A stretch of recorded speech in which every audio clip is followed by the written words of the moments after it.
Welcome to Living Fuel TV. This is KC Craichy. So what did you have for breakfast today? I have been asking this question a lot lately, and it seems that the more information that comes out about what one should have for breakfast, the less people change what they're having for breakfast. It is remarkable.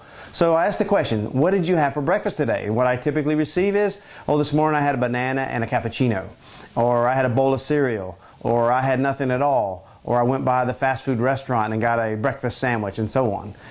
Breakfast is critically important. You've heard it all of your life, but few people are making the changes necessary to impact the rest of their health. Now, research is showing that not only do you need significant protein at every meal, that the more of it, maybe 40% of your daily intake, ought to come at the breakfast meal. So, if you've read Chapter 11 of the Super Health Diet, where I lay it out with all the evidence, I invite you to look at it if you haven't seen it, that you probably need more protein than you're getting. Most people are subscribing to little protein's enough and eating a salad with a little chicken on it, or having a couple eggs for breakfast and that sort of thing, and that's going to cover the protein requirements for the body.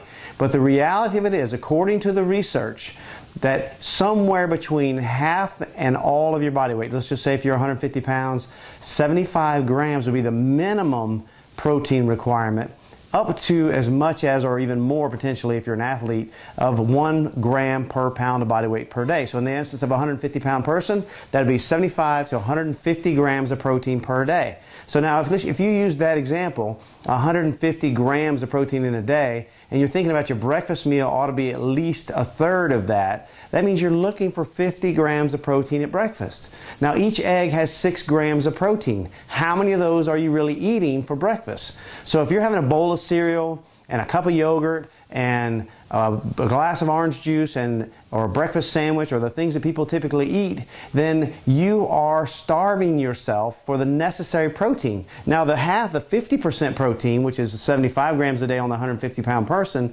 that is for a sedentary individual. And if you can move, you need to be moving. There's really no excuse to be sedentary if you don't have a limitation that causes that. So focus on your breakfast meal for now.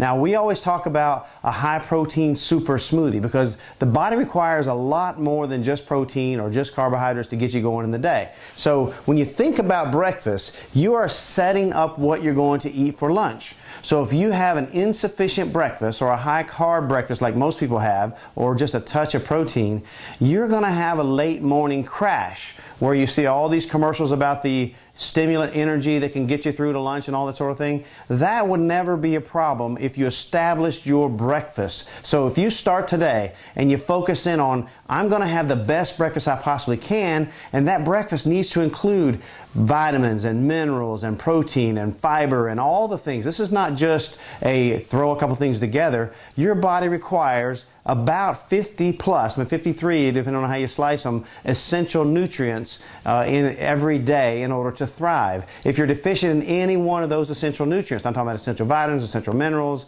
essential fatty acids, essential amino acids, and so on. If you're deficient in any of these things, you're going to have consequences in your health as a result. So focus on your breakfast. Now, if you want to learn more about high-protein super smoothies, we believe that is the best route because you can decide how much protein you're going to have, or you can have it in addition to your meal and manage the fact that you're going to get all of the 53 essential nutrients that you require to thrive. So, if you want more information, there's lots of shows on this subject at LivingFuelTV and lots of writings on LivingFuel.com, or you can read Chapter 11 of the Super Health Diet. I hope you enjoyed it. God bless you and have a great day.